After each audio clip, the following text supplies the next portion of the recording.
दोस्तों, एक घने जंगल में महान साधु रहते थे। उनके पास तमाम लोग, उनके बहुत सारे शिष्य, उनके पास जीवन के बारे में कुछ नई और महत्वपूर्ण बातें सीखने आते थे। एक दिन की बात है कि उनके पास एक गरीब और निर्धन व्यक्ति अपने जीवन में अमीरी की चाह रखते हुए इस बात को जानने के लिए साधु बाबा के पास गया कि वो किस प्रकार से एक बहुत बड़ा धनवान और महान व्यक्ति बन सकता है। साधु बाबा ने उसकी पूरी बात सुनी और उन्होंने कहा कि बेटा, मैं तुमको एक सुनील नाम के किसान की कहानी बताने जा रहा हूँ। उन्होंने कहा, एक गांव में एक किसान रहता था जिसका नाम सुनील था। उसके घर के बाहर ही उसका एक छोटा सा खेत था। उसका पूरा परिवार उसके साथ खेत में काम करने में मदद किया करता था। सुनील के बच्चे सब्जियों को पानी भी दे दिया करते थे। इस बार सुनील के खेत की फसल बहुत अच्छी थी। वो अपनी पत्नी से कहता कि इस बार हमारी फसल बहुत अच्छी है और अगर सब कुछ सही रहा तो हम इस बार फसल बेचकर अपना पक्का घर बना लेंगे।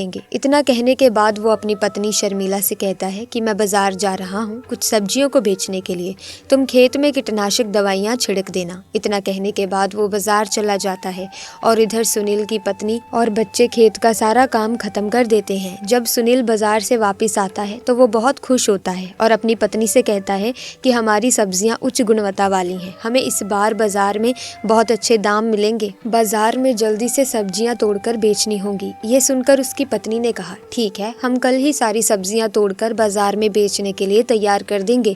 इतना कहने के बाद वो अपने परिवार के साथ खुशी खुशी सो जाते हैं। लेकिन रात में अचानक बारिश होने लगती है। बारिश होने की वजह से सुनील बहुत दुखी होता है और वो अपनी पत्नी को उठाता है और कहता है, शर्मिला, ये देखो कितनी तेज बारिश हो रही है। इससे शर्मिला भी बहुत दुखी हो जाती है और वो कहती है, हे भगवान, हमारी फसल का क्या होगा। दोनों पति पत्नी भगवान से बारिश बंद होने के लिए प्रार्थना करने लगे, लेकिन बारिश रुकने का नाम ही नहीं ले रही थी। यहाँ तक कि कुछ देर बाद ओले भी पड़ने लगे। पूरे खेत में बारिश का पानी भर गया। इससे वो दोनों बहुत परेशान थे। सुनील ने कहा, शर्मिला, बारिश का पानी तो बढ़ता ही जा रहा है। धीरे धीरे ये पानी हमारे घर में भी भरने लगा है और हवा की वजह से हमारे घर का छप्पर भी टूटने लगा है। दोनों बहुत परेशान थे। किसी को कुछ समझ नहीं आ रहा था कि ऐसी परेशानी में उन्हें क्या करना चाहिए। शर्मिला ने अपने दोनों बच्चों को उठाया और अपने पति के साथ किसी सुरक्षित स्थान पर जाने का फैसला किया। जब वो अपने घर से निकले तो देखा कि पहले से ही बारिश के पानी की वजह से कई घर टूट चुके थे। पूरा गांव दुखी था। सभी एक दूसरे की मदद कर रहे हैं। सभी गांव वाले गांव के बाहर के पुल के ऊपर आकर रुक गए। कुछ समय बाद बारिश रुक गई और अगले दिन सुबह सरकारी लोग गांव में फंसे लोगों के लिए खाना लेकर आए। सभी खाने को देखकर कर्मचारियों की ओर दौड़ पड़े। सुनील को भी खाने के लिए कुछ पैकेट मिल गए थे। सुनील ने वो खाने के पैकेट अपने बच्चों को खिला दिए और दोनों पति पत्नी भूखे रहे। अब गांव वालों को कुछ राहत महसूस होने लगी। अब उन्हें पूरी उम्मीद थी कि वो अब अपने गांव में लौट जाएंगे। लेकिन तभी थोड़ी देर के बाद फिर से बारिश होना शुरू हो गई। इस बार बारिश बहुत देर से लगातार पड़ रही थी। पानी बढ़ता जा रहा था, जिसकी वजह से गाँव में राहतकर्ता भी खाना लेकर नहीं आए थे। इस पर सुनील ने कहा कि इस बार हमारे गाँव में सरकारी गाड़ियाँ खाना लेकर नहीं आएगी। मैं खाना लेने के लिए गाँव से बाहर जाता हूँ। कुछ देर बाद सुनील खाना लेकर शर्मिला और बच्चों के पास पहुंचा, लेकिन सुनील के शरीर पर बहुत चोट के निशान बने हुए थे, जिन्हें देखकर शर्मिला घबराते हुए बोलती है, ये सब कैसे हुआ। इस पर सुनील ने कहा कि पास वाले गांव में सरकार मुफ्त में खाना बांट रही थी, जिसकी वजह से वहां पर बहुत भीड़ थी। मुझे खाना लेते हुए भीड़ में ये चोट लग गई। इतना सुनकर शर्मिला रोने लगी और कहने लगी, जो हाथ अनाज उगाते थे आज वो खुद अनाज के लिए परेशान है। ये कैसी स्थिति है प्रभु। सुनील ने शर्मिला को समझाया और कहा कि तुम घबराओ मत, सब कुछ जल्दी ही ठीक हो जाएगा। इसके बाद सुनील ने अपने बच्चों को खाना दिया, लेकिन बच्चों ने कहा, आप भी इसमें से हमारे साथ खाना खा लीजिए, क्योंकि आप दोनों ने कल से कुछ भी नहीं खाया। बच्चों ने शर्मिला और सुनील के साथ खाना खाया। ये देखकर सभी को बहुत अच्छा लगा। इसके बाद धीरे धीरे बारिश कम होने लगी और सभी गाँव वाले अपने अपने घर लौटने लगे। जब सुनील अपने परिवार के साथ घर पहुंचा तो देखा सुनील का पूरा घर टूट चुका था। इस पर शर्मिला बहुत ज्यादा दुखी थी। सुनील ने कहा कि हम घर फिर से बना लेंगे। शर्मिला ने कहा, और खाने के लिए कहाँ से लाएंगे। बच्चों ने कहा कि अभी भी कुछ सब्जियां खेत में बची हुई हैं, हम उनको तोड़कर ले आते हैं। बच्चे सब्जियां तोड़ने में लग जाते हैं। सुनील और शर्मिला अपने घर को फिर से बनाने में लग जाते हैं। तभी उन्हें एक व्यक्ति अपने घर की ओर आता हुआ दिखाई देता है। वो बोलता है कि मैं सरकार की तरफ से आया हूँ, मुझे ये देखना है कि आपका इस बारिश की आपदा में कितना नुकसान हुआ है, क्योंकि सरकार आपको आपके नुकसान का पूरा मुआवजा मुआवजा देगी और आपको एक पक्का घर भी बना कर देगी। ऐसा सुनने के बाद शर्मिला को बहुत अच्छा लगा। सुनील और शर्मिला ने अपने बारे में सारी इन्फॉर्मेशन उस सरकारी व्यक्ति को दे दी। वो सारी जानकारी लेने के बाद वहाँ से चला गया। लेकिन एक बार फिर से सुनील को ये नहीं पता था कि उसके साथ ये क्या होने जा रहा है। वो जो सरकारी व्यक्ति बनकर आया था, असल में वो लोगों से ठगी करने वाले थे। लोगों की असली जानकारी को लेकर उनके साथ ठगी कर लेते थे। और ऐसे ही सुनील को भी इसके बारे में कुछ भी नहीं पता था कि उसकी संपत्ति और घर के साथ क्या होने वाला है। उसके परिवार के जीवन में फिर से एक बार बहुत बड़ा तूफान आ गया। ठाकुर ने सुनील की पूरी जमीन जायदाद धोखे से ठगी करके लेकर के रख ली। अब सुनील को उसके ही घर से धक्के मारकर निकाल दिया गया। अब वो अपनी पत्नी शर्मिला और अपने बच्चों के साथ उसी पुल के नीचे गया जहाँ पर बारिश के समय वो ठहरा हुआ था। पास के गांव में ही एक अमीर जमींदार रहता था। उसे अपने पैसों पर बड़ा घमंड था। जितने अधिक पैसे उसके पास थे उतना ही वो कंजूस भी था। अपने खेतों में काम करने वाले किसानों से वो खूब काम करवाता, मगर पगार कौड़ी भर भी न देता। मजबूर गरीब किसान मन मार कर उसके खेत में काम करते। सुनील ने सोचा शायद उस जमींदार से कुछ मदद हो सके। बेचारा सुनील उस जमींदार के पास पहुंचा। उसने जमींदार से अपनी सारी कहानी बताते हुए कुछ मदद की गुहार लगाई। जमींदार ने कुछ सोचा और उसने सुनील को थोड़ी सी जमीन काम करने के लिए दे दी। लेकिन जमींदार ने सुनील से कहा कि तुम्हें इस जमीन की कीमत 1 साल के अंदर ही चुकानी पड़ेगी, वरना तुम्हारे साथ कुछ भी बुरा हो सकता है। तब बेचारा सुनील करता भी क्या, उसने जमींदार से कहा ठीक है, जैसा आप चाहें, मैं आपसे वादा करता हूँ कि मैं 1 साल के अंदर ही आपका सारा कर्ज चुका दूंगा। अब सुनील उसी खेत में खेती बाड़ी कर वो अपना और अपने परिवार का गुजारा चलाता था। सुनील बड़ा मेहनती था। वो दिन भर अपने खेत में काम किया करता और अपनी मेहनत के दम पर इतनी फसल प्राप्त कर लेता कि अपने परिवार के लिए 2 वक्त की रोटी जुटा सके। अब उसने कड़ी मेहनत करके जमींदार से किए हुए वादे पर उसने 4 महीने में ही जमीन की सारी कीमत जमींदार को वापस कर दी। गांव के बाकी किसानों के पास सुनील के मुकाबले अधिक जमीन थी। वो सुनील की मेहनत देखकर हैरान होते कि कैसे इतनी सी जमीन में वो इतनी फसल उगा लेता है। 1 साल गांव में भयंकर सूखा पड़ गया। बिना बारिश के खेत खलिहान सूखने लगे। गरीब किसानों के पास सिंचाई की कोई व्यवस्था ना थी। वे सिंचाई के लिए बारिश पर ही तो निर्भर थे, इसीलिए उनकी सारी फसल बर्बाद हो गई। सुनील के साथ भी यही हुआ। अपने छोटे से खेत में वो किसी तरह अपने परिवार का पालन पोषण कर रहा था।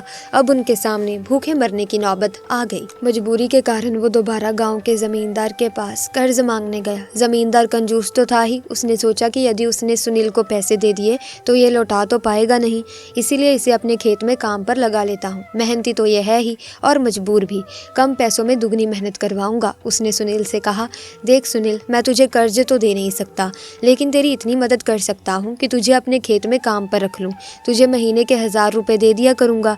सुनील बोला, किसान तो 2000 पाते हैं। जमींदार बोला, करना है तो कर, वरना मेरे पास किसानों की कमी नहीं है। मजबूर सुनील क्या करता, हामी भर कर घर लौट आया।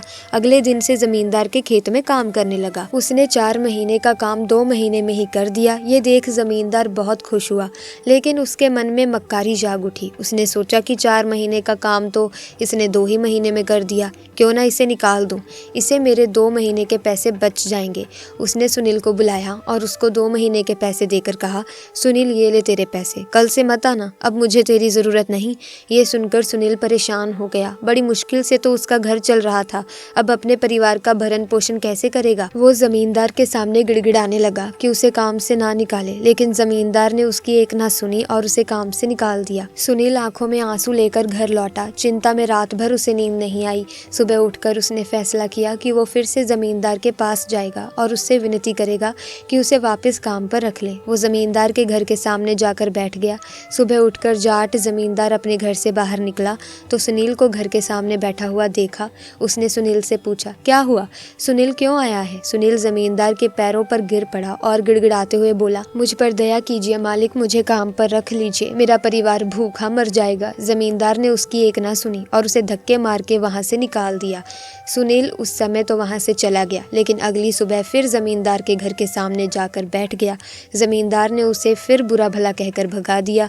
अब से रोज यही क्रम चलने लगा। सुनील रोज जमींदार के घर के सामने जाकर बैठ जाता और जमींदार उसे भगा देता। पूरे गांव में इस बात की चर्चा होने लगी। सब जमींदार को भला बुरा कहने लगे। तंग आकर जमींदार ने सोचा कि क्यों ना कुछ दिन परिवार सहित दूसरे गांव चला जाऊं, मुझे घर पर ना देखकर सुनील यहाँ आना बंद कर देगा। अगले दिन वो परिवार सहित साथ दूसरे गांव अपने रिश्तेदार के घर चला गया। अब इधर सुनील भी समझ चुका था कि उसकी मदद अब कोई भी करने वाला नहीं है, उसे खुद ही कुछ करना पड़ेगा। अब उसने कुछ छोटे किसानों के साथ उनके जमीन पर काम करना शुरू किया और साथ ही उसने सूखी लकड़ियां और पत्ते को इकट्ठा करके बेचने का काम भी शुरू कर दिया। सुनील और उसकी पत्नी दोनों दिन भर मेहनत करके शाम को बड़ी ही मुश्किल से अपने लिए खाना जुटा पाते थे। दोनों सुबह से खेतों में मजदूरी करते, सूखी लकड़ियां और पत्ते इकट्ठे करके बेचते, तब कहीं जाकर दोनों का गुजारा हो पाता था। फिर भी पत्नी अपने जीवन से संतुष्ट थी, लेकिन सुनील अपने दोस्तों और रिश्तेदारों का जीवन देखकर अपने आप को बहुत ही दुर्भाग्यशाली समझता था। उसे बहुत बुरा लगता था कि वो सब तो आराम से जीवन गुजार रहे हैं और हम यहाँ पर किस तरह का जीवन जी रहे हैं। एक दिन की बात है कि अचानक से सुनील की माँ, जो कि उसके बड़े भाई श्यामू के घर में रहती थी, वो सुनील के घर में आ रही थी। लेकिन ये बात सुनील को बिल्कुल भी नहीं पता थी कि उसकी माँ उसके घर पर आ रही है। सुनील की माँ जंगल के रास्ते पैदल अपने बेटे सुनील से मिलने के लिए उसके घर आ रही थी, लेकिन रास्ते में कुछ कर मिल जाने के कारण सुनील की माँ एक बिल के पीछे जाकर छिप गई। कर उन्हें बहुत देर ढूंढते रहे। ढूंढते ढूंढते रात के 9 बज गए और कर वहां से चले गए। तभी सुनील की माँ अपने बेटे सुनील के घर लगभग 10 बजे पहुंची और जैसे ही सुनील ने अपनी माँ को देखा तो तुरंत ही उसने अपनी माँ के पैरों को छूकर आशीर्वाद लिया और माँ को घर में बिठाया, खाना खिलाया और मजे से सभी लोग सो गए। लेकिन रात में अचानक जब सुनील अपनी पत्नी के साथ बिस्तर पर लेटा हुआ था, तभी जाने अनजाने में उसने अपनी पत्नी के कुछ पवित्र अंगों को स्पर्श कर लिया। उसे इस बात का बिल्कुल भी अंदाजा नहीं था कि उसके जीवन में कल सुबह क्या होने वाला है। सुनील ने सुबह उठकर अपनी माँ का आशीर्वाद लिया और अपनी पत्नी को प्यार से गाल में हाथ लगाते हुए अपने काम के लिए, मतलब लकड़ियां काटने, जंगल की ओर चला गया। अचानक सुनील की किस्मत पलट गई। जंगल में लकड़ियों को लेने गया सुनील काफी आगे तक निकल गया।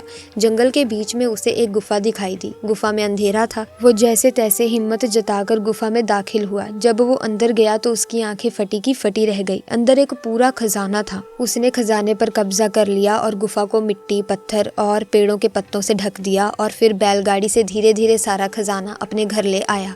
पहले तो थोड़ा धन देखकर उसकी पत्नी बहुत खुश हुई, लेकिन जब सुनील रोज गाड़ी भरकर धन घर लाने लगा तो पत्नी ने उसे रोका और समझाया कि इतना धन इकट्ठा करना ठीक नहीं है। जितने धन में हमारा जीवन आराम से कट जाए उतना ही आप ले आइए। लेकिन सुनील के सर पर तो धन की धुन सवार थी। उसने नया घर खरीद लिया, नौकर चाकर रख लिए, पूरे खजाने को अपने घर में सुरक्षित करके रख लिया। धीरे धीरे उसके धनवान होने की बात दूर दूर तक फैल गई। कई लोग, रिश्तेदार निकलकर उसके पास आने लगे, उसे इज्जत देने लगे। वो भी धन के अभियान में उसे बुरी आदतें लग गई। अपनी अयाशी में वो अपनी पत्नी से दूर हो गया। उसकी पत्नी को समझ आ गया कि अब बात हद से बाहर जा चुकी है। वो उसे छोड़कर चली गई। किसान मगर सेठ हो चुका था। उसे उसके जाने का जरा भी दुख नहीं हुआ। समय बीतता रहा, उसकी अयाशियां जारी थी। जब वो एक दिन बीमार हुआ तो उसने पाया कि उसे अपनी हर छोटी बड़ी ज़रूरत के लिए नौकरों पर निर्भर रहना पड़ता है।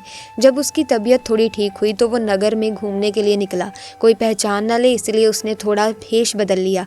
उसने सोचा कि क्यों ना अपने बारे में लोगों से पूछा जाए। घर आकर तो लोग बड़ी तारीफ करते हैं। उसने एक आदमी से पूछा कि नगर में जो अमीर आदमी रहता है उसके बारे में तुम क्या सोचते हो? उस आदमी ने कहा, अरे वो तो बेचारा बदकिस्मत आदमी है। किसान ने पूछा, अरे बदकिस्मत क्यों? उसके पास तो बहुत धन है, राजा की तरह रहता है। वो आदमी बोला, अरे भाई, जब वो गरीब था तो उसकी पत्नी उसके साथ रहती थी, लेकिन उस किसान के पास बहुत धन आ गया तो पत्नी भी उसे छोड़कर चली गई। ना घर में पत्नी है ना बच्चे। इतना धन आ गया है तो ना घर में कोई उसका सुख उठाने वाला है। फिर जितना धन उन्हें जीने के लिए जरूरी था उतना रखकर शेष सब गरीबों को दान कर देता। तभी साधु बाबा ने कहा कि अब मैं तुमको स्त्री के उस पवित्र अंग के बारे में बताने जा रहा हूँ जिस अंग को सुनील ने रात में जाने अनजाने में छू लिया और सुबह उसकी किस्मत अचानक से बदल गई। सुनील अचानक से रोडपति से करोड़पति बन गया। उसे अचानक अपार धन की प्राप्ति हो गई। साधु ने कहा कि शायद जब सुनील की माँ सुनील के घर पर आई तो उसने शाम को अपनी माँ के पैर छुए और उनसे आशीर्वाद लेकर सोने के लिए गया। और इसी तरह जब वो सुबह उठा तो भी अपनी माँ के पैर छुए।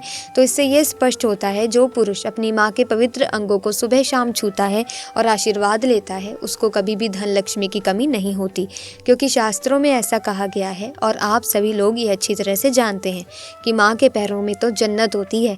इसीलिए माँ के पैरों को छूना बहुत ही आवश्यक है। इसी के साथ आपका क्या कहना है इस वीडियो के बारे में, इस कहानी के बारे में? अपने विचार हमारे साथ कमेंट सेक्शन में साझा ज़रूर कीजिएगा।